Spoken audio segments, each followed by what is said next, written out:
वक्रतुंड महाकाय सूर्यकोटि संप्रभ निर्विघ्नं कुरु मे देव सर्वकार्येषु सर्वतः।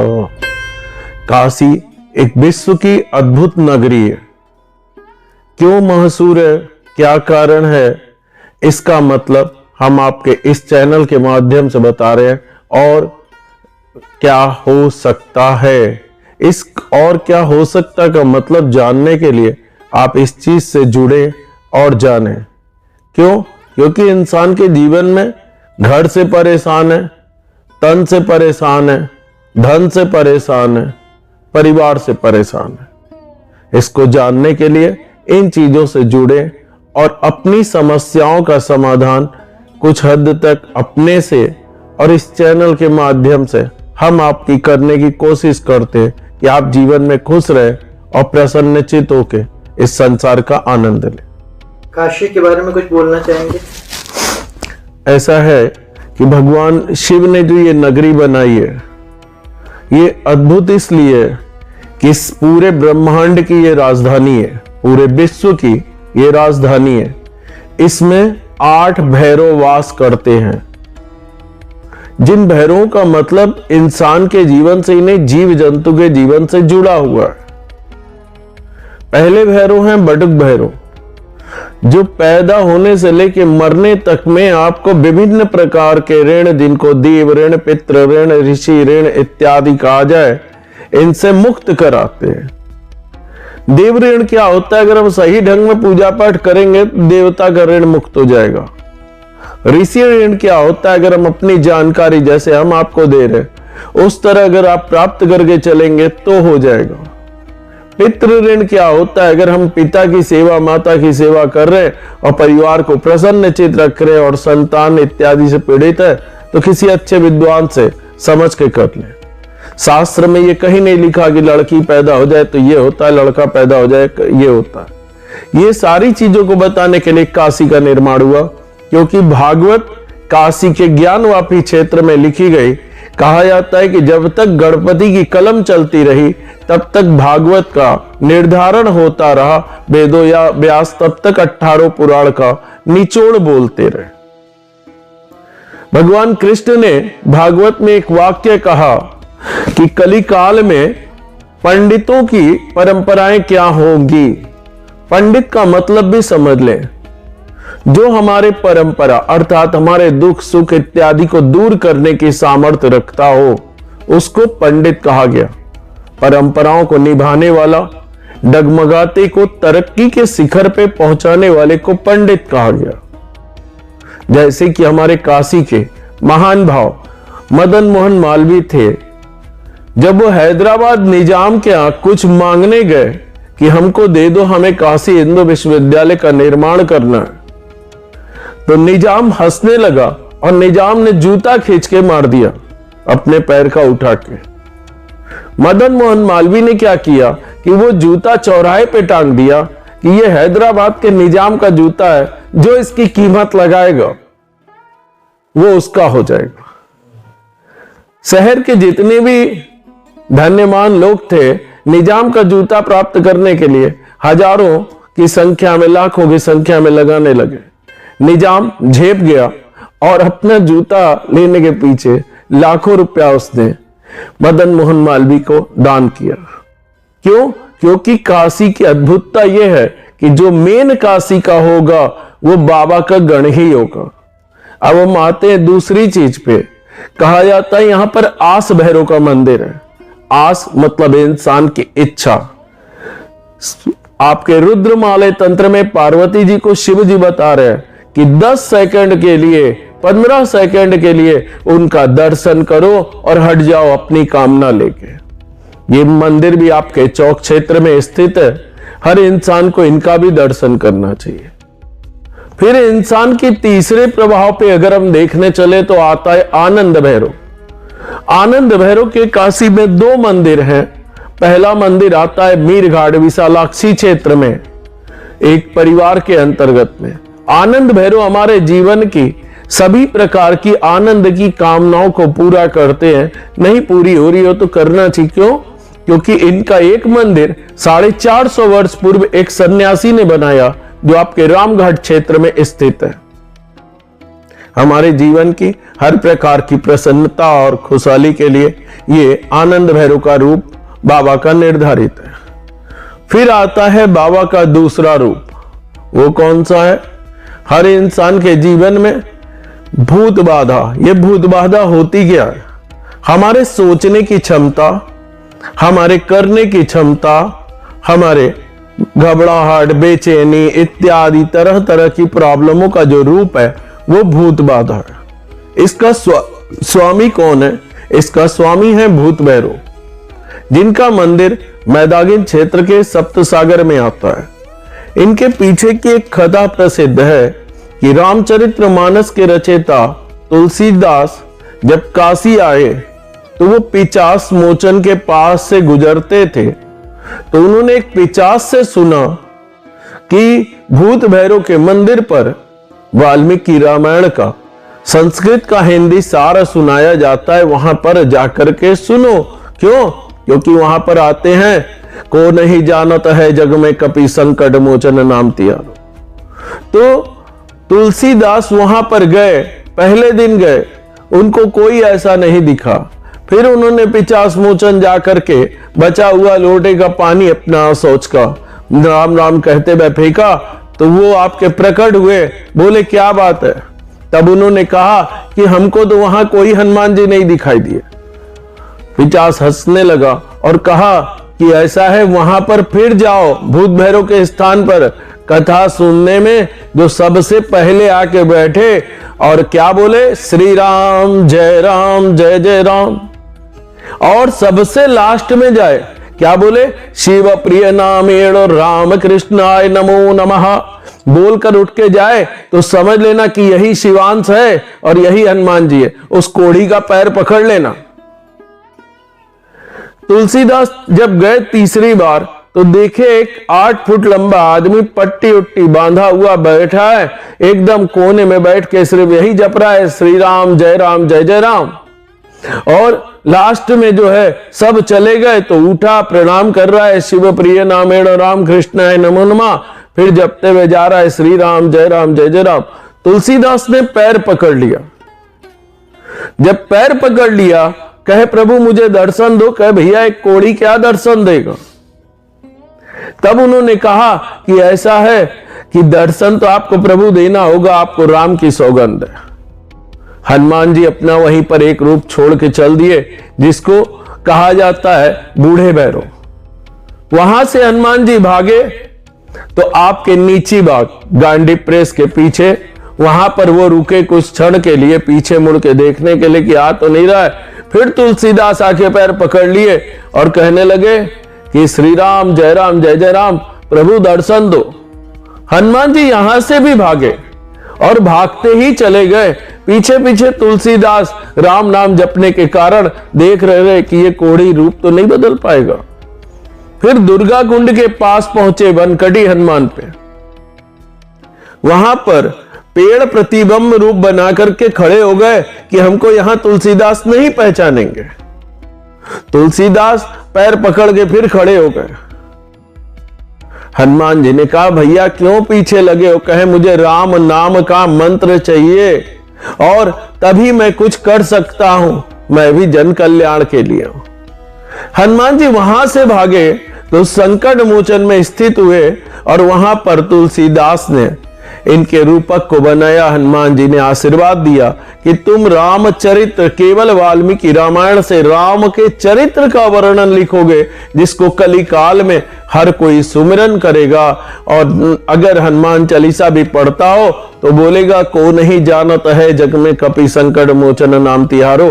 तो उसके जीवन के संकट को हरण करने के लिए बजरंग बली किसी ना किसी रूप में किसी न किसी गण को भेजेंगे कि वो हरण कर ले। इसके बाद हमारा रूप आता है क्षेत्रपाल भैरव का, जिसको गांव क्षेत्र में लोग डी बाबा इत्यादि कह के बोलने लग जाते हैं।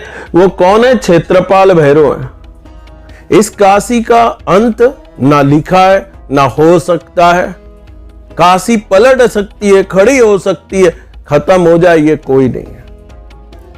इसी तरह हमारे यहाँ काशी के अंतर्गत में सबसे बड़ी चीज क्या बताई गई है कि विश्व में एक शमशान घाट हर शहर में होता है, काशी में 3 शमशान घाट है।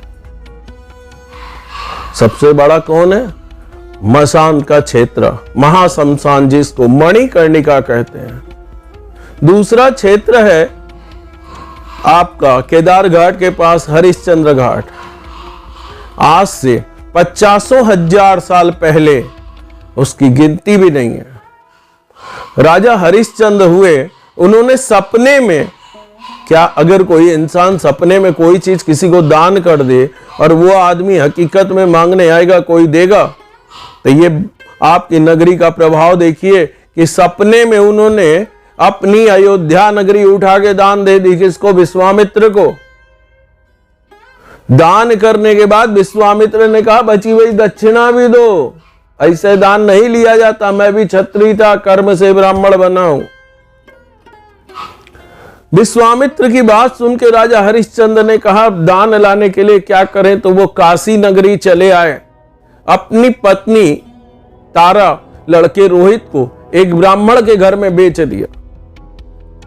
कुछ पैसा मिला, कहे इतने से संतुष्टि नहीं होगी, खुद चले गए काशी के दूसरे राजा के हाथ बिकने, जिसको डोम राजा कालू कहा जाता है, उसके हाथ बिकने गए।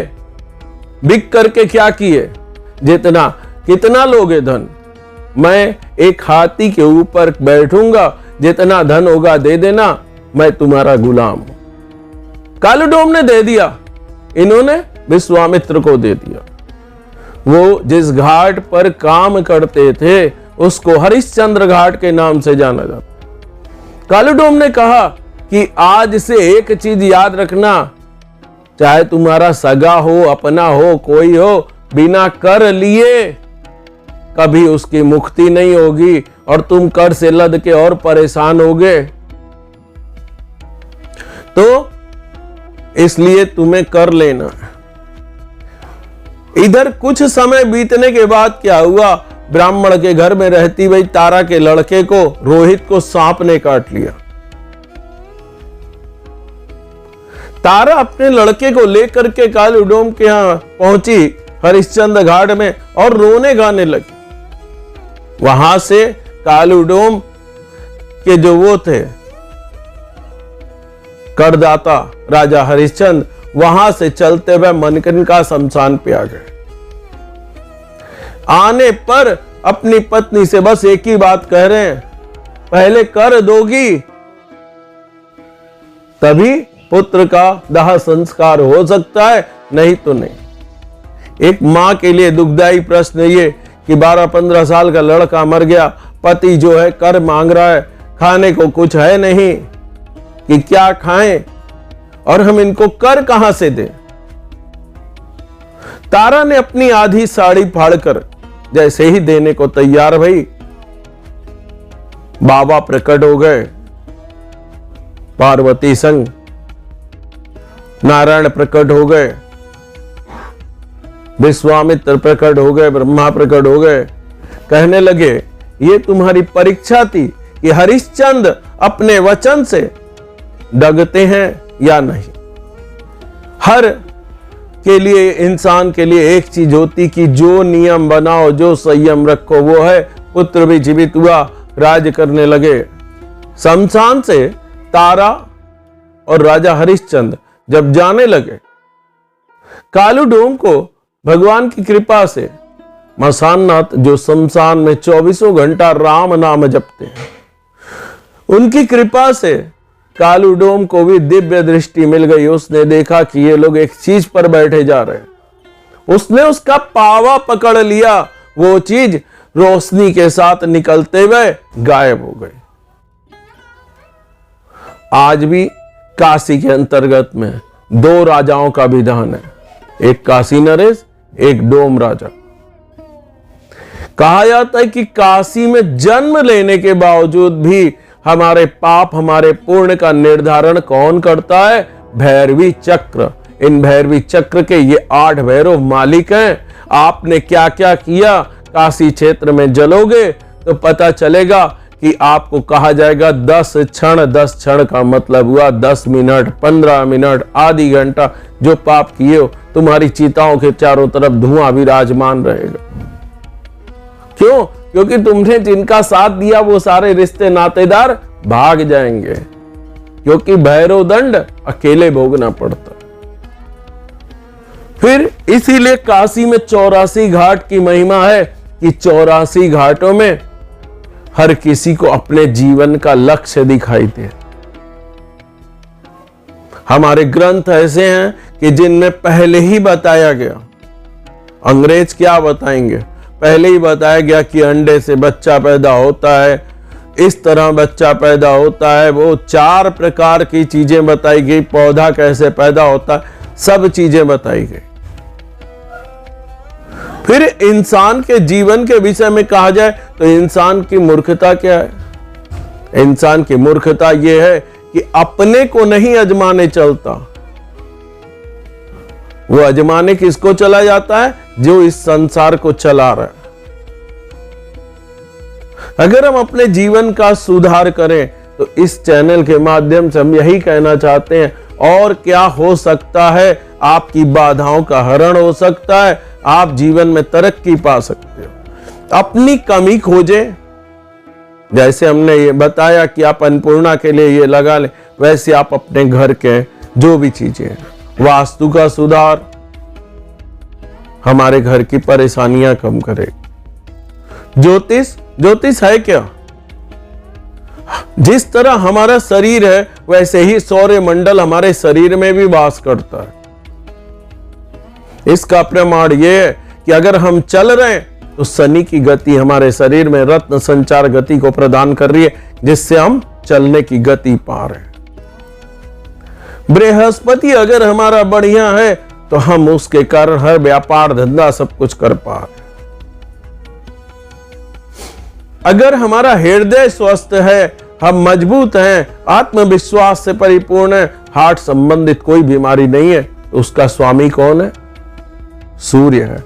रत्न क्या है? माणिक है, तांबा है। इसके अलावा बुध।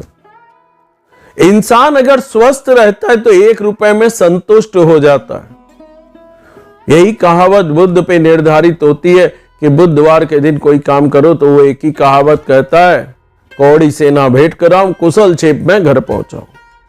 स्वस्थ इंसान का रहना हजारों रुपए की दवाओं से लेके सब बताता है, ये बुद्ध के कारण। मंगल का कार्य क्या है? मंगल त्वचा कारक माना गया है। आपका नाखून खराब है, आपकी चीजें खराब है, उसका प्रभाव कौन बताता है? मंगल बताता है। शुक्र का कार्य क्या है? विदेशी साइंस क्या बताएगी? शुक्र का सार हमारे यहां पहले ही आर्यभट्ट, बारामिरी सब लिख गए कि शुक्र स्त्री में अंडकोश का और पुरुष में शुक्राणु का निर्माण करता है। राहु, अगर किसी का पेट बराबर खराब है, गैस्ट्रिक, एसिडिटी इत्यादि की प्रॉब्लम से ग्रसित है, तो इसका मतलब है उसका राहु खराब।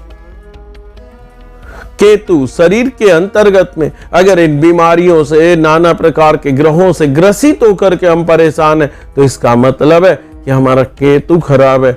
हम अपने गुस्से, अपने चिड़चिड़ेपन, अपने अहंकार से पीड़ित हो रहे हैं।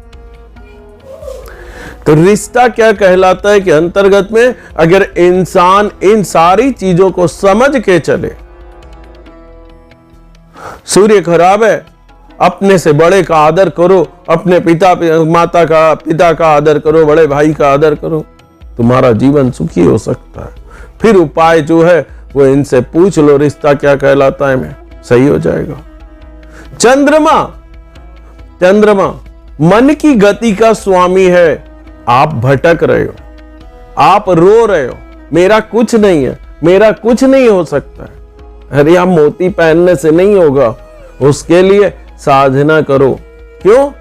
क्योंकि जब 27 चक्कर लगाने पर चंद्रयान वहां जा सकता है, तो 27 पत्नियों का स्वामी जो है तुमको 27 चक्कर जीवन के भी लगवाएगा।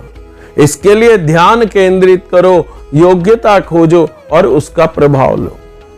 मंगल, जरूरी नहीं है तुम्हारी जेब में पैसा नहीं है तुम मूंगा पहनो, माणिक पहनो, ये पहनो। मंगल के लिए करना क्या चाहिए? उसके संबंधित रत्न भी है, वस्त्र भी है, धातु भी है, वो धारण करो। तुम्हारे लायक जो भगवान ने बनाया वो धारण करोगे, तुमको प्रभाव मिलेगा। उसके लिए क्या पहनना चाहिए? मतलब मंगल के लिए आता है कि आप अगर केसरिया वस्त्र ले लें, जो सावन में लिया जाता है, ये हुआ जी, उसको अभिमंत्रित करें मंत्र के द्वारा, किसी योग्य गुरु से पूछ करके। आपकी जो सामर्थ्य हो, लाल पेड़ा ले लें, गुड़ ले लें, वो लेकर उसको अभिमंत्रित करें। जो आपकी सामर्थ्य हो उसको दीजिए गुरु को, और वो चीज उस दिन से धारण कर लीजिए। मंगल आपको 45 दिन के अंदर में अपना वो प्रभाव दिखा देगा जो आपने मूंगा पहनने पे प्राप्त करना था, आप वो चीज प्राप्त करने लग जाओगे। जैसे मान लीजिए कि गेहूं कलर रेगुलर कैसे कोई पहनेगा? अंदर पहनना है, अंदर पहनना जी, मतलब लंगोट या नहीं, लंगोट नहीं, गंजी पहनना गंजी है। पहनना। इसलिए क्योंकि हमारी त्वचा का ही स्वामी मंगल हुआ, तो हमारी त्वचा से हमारे शरीर की हर उंगली का अपना फंक्शन होता है। ये उंगली पितृ के लिए, तो ये उंगली बृहस्पति का कारक है। ये उंगली राहु के लिए और शनि के लिए संचालन करती है, तो ये उंगली किसका स्वामी है? केतु का, राहु का, शनि का। ये उंगली, कैमरे के थोड़ा सिद्ध में दिखा दिया। ये उंगली बृहस्पति का कारक है। ये उंगली राहु, केतु और शनि का कारक है। ये उंगली किसका कारण है?